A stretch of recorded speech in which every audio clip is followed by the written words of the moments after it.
3 mažai žinomi faktai apie Porsche, kuriuos turi žinoti kiekvienas benzingalvis.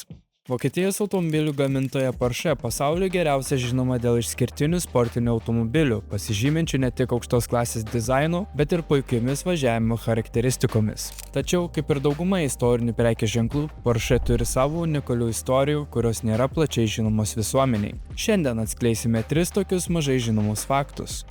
Numeris 1. 1898 metais sukurtas elektromobilis. Daugiau nei prieš šimtmetį, dar 1898 metais Ferdinandas Porsche sukūrė vieną iš pirmųjų visiškai elektrinių automobilių ir jį pavadino P1.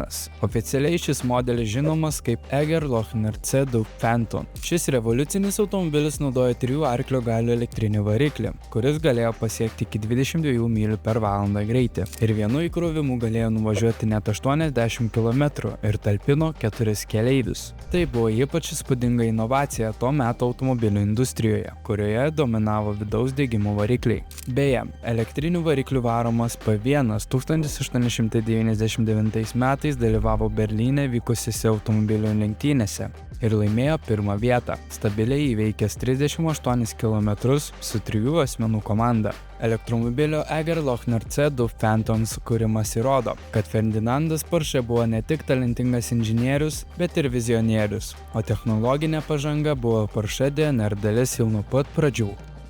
Numeris 2. Porsche gamino traktorius. Po Antro pasaulinio karo Vokietijos pramonė siekė atsigauti ir atkurti ekonominį klestėjimą. Tuo metu Porsche taip pat pasuko netikėtų keliu.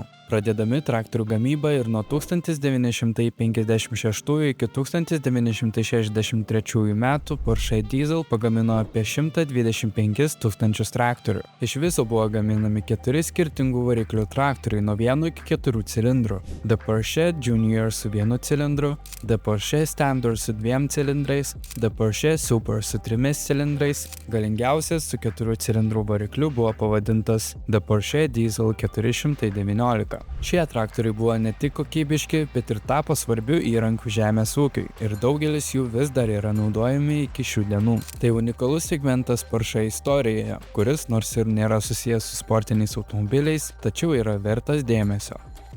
Numeris 3. Legendinio 911 modelio numeracijos istorija. Vienas iš garsiausių ir populiariausių Porsche modelių 1963 m. rugsėjo 12 d. pristatytas 911 galėjo gauti visai kitą vardą, jei ne netikėtos kliūtys.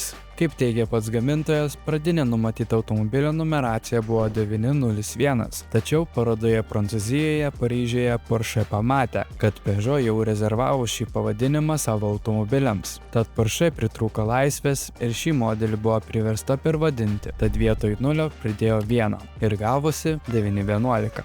Panašu, kad toks priverstinis ir neplanuotas modelio pavadinimo pakeitimas nepadarė jokios žalos. Modelis tapo itin pažįstamas ir išskirtinis, bei atnešė Porsche 911 automobiliui pripažinimą visame pasaulyje.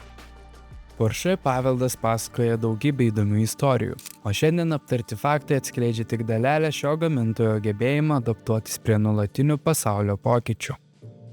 Jeigu jums patiko šis video ir sužinojote kažką naujo, spustelkite patinka ir paspauskite varpelį, kad gautumėte pranešimus apie mūsų naujus įkėlimus. O jei dar nesate mūsų prenumeratorius, kviečiame jo tapti. Tai tikrai padės mūsų kanalui augti, o mums toliau kurti įdomų turinį. Ačiū ir iki.